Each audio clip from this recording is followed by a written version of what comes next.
Hey, seguidores de redes sociales. Aquí Siddhartha, Entertainment Crack, su crack para el entretenimiento. Y acabo de salir de ver Mad Max Furiosa. Se debería titular Mad Max Furiosa, una historia de Mad Max se debería de titular. Escrita y dirigida por George Miller, creador de la saga. Así que bueno, acabo de ver esta historia distópica que sucede en el Yermo, como le llaman, que es una tierra prácticamente repleta de páramos y habitada por diversas sociedades, la Citadela y una tierra abundante y la Citadela, hay un lugar que es de abundancia, que es de donde parte la historia y vaya, también está la ciudad es una ciudad como que de gasolina, que provee gasolina. Son como 3 tipos de sociedades las que existen nada más en esta historia distópica, fantástica y futurística que nos plantea George Miller, estelarizada por Anya Taylor-Joy y Chris Hemsworth. Repleta de personajes muy extraños, muy peculiares, muy bizarros. Es una historia muy cruda, muy vil. Es una historia sumamente cruda y vil, muy densa, intensa, violenta, cruenta. Y para la sección de apto para menores o no, definitivamente no es apto para menores. Es una historia muy repleta de crudeza, de violencia, de agresión, de muerte, de sangre, de vísceras y otras cosas. Es una historia muy fuerte, muy macabra, muy siniestra.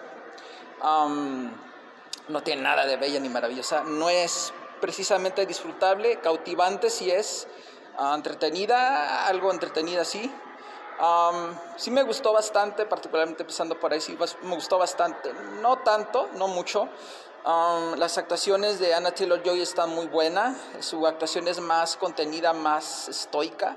Chris Hemsworth es el que se lleva mucho de los diálogos. Se nota mucho por los diálogos, que es el que tiene más diálogos. Está muy bien Chris Hemsworth, muy bien. Se verá soberbio en esta actuación como de mentor, de Mentus.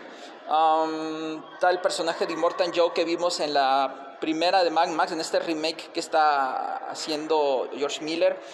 Hay 2 personajes muy graciosos que se llaman Rectus y Scrotus, o sea, y que son hijos de Immortan Joe.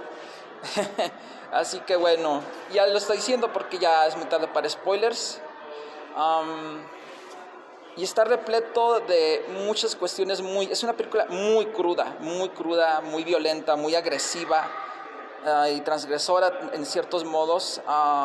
Sí es una historia de ciertamente cierto empoderamiento femenino. Es una película muy gore, bastante gore, o sea, bastante sanguinolienta.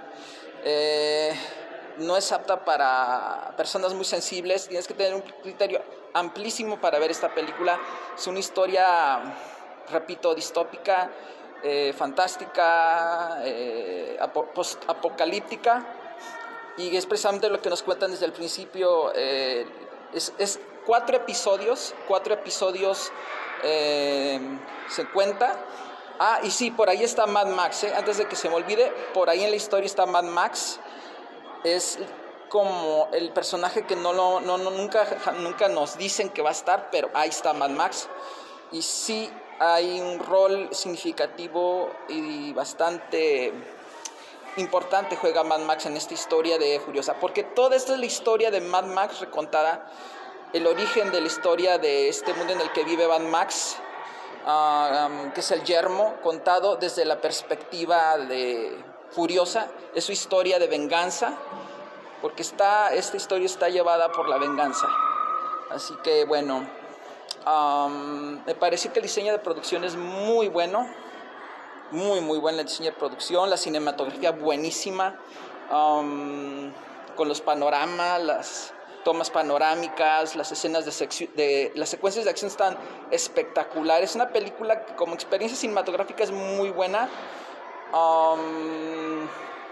En cuanto a la cinematografía, la música también está muy buena, el guión, el libreto es muy bueno. Un mensaje, hablando desde comunicación ahora, pues definitivamente no diría que hay precisamente una buena cuestión de comunicación. Es una historia muy vil, es algo para describirlo. Es una historia muy vil, repleta de mucha vileza, de lo más bajo, los instintos más bajos del ser humano, sea hombre o mujer, ¿eh? Así que no es precisamente una historia glorificante, edificante, de feminismo edificante, que ¿verdad? No te da precisamente gusto, es bastante cruenta, bastante brutal la historia. Así que, bueno, cinematográficamente sí está muy bien, muy espectacular y todo eso. No les diría que se la van a pasar precisamente muy bien. Tienes que tener un criterio muy amplio y ser muy fan de Mad Max para querer ver qué es lo que te va a contar el director, el creador de la saga. Ahora, bueno, con todo esto, hablando de los elementos cinematográficos, la música, la cinematografía, el guión, el libreto están muy buenos. Lo que sí les digo es que el ritmo muchas veces es muy lento. Son cuatro episodios o 4 capítulos de esta historia, de esta película, y muchos segmentos son muy largos. Yo creo que sí es muy larga, innecesariamente muy larga. Hay muchas secuencias de acción en carros, en motos, en vehículos. George Miller le encanta esto de las motos y los carros. A mucha gente le va a encantar eso, pero la historia es demasiado larga. El ritmo yo creo que es lo único que sí puedo decir que tal vez a lo mejor no funciona, porque es demasiado larga tal vez, y tal vez debería durar a lo mucho 2 minutos y un poquito más. Así que bueno, sí, muy larga, tal vez está muy lenta, a ratos está muy lenta y muy tediosa. Tienes que tenerle mucha paciencia a la película para saber a qué quiere llegar, pero ya medio sabes a qué tiene que llegar esto, pero cómo va a llegar a eso es el cómo. Hay muchas vueltas de tuerca en la historia. Es una historia muy retorcida, por cierto, muy retorcida. La trama es muy retorcida. No es una historia precisamente edificante, ¿ok? Bueno, le doy definitivamente un 70%. No le puedo dar 80 o 90, ¿vale? Bueno, los veo en la siguiente recomendación, reseña, crítica. Hasta la próxima, cierta Entertainment Crack. Hasta la próxima.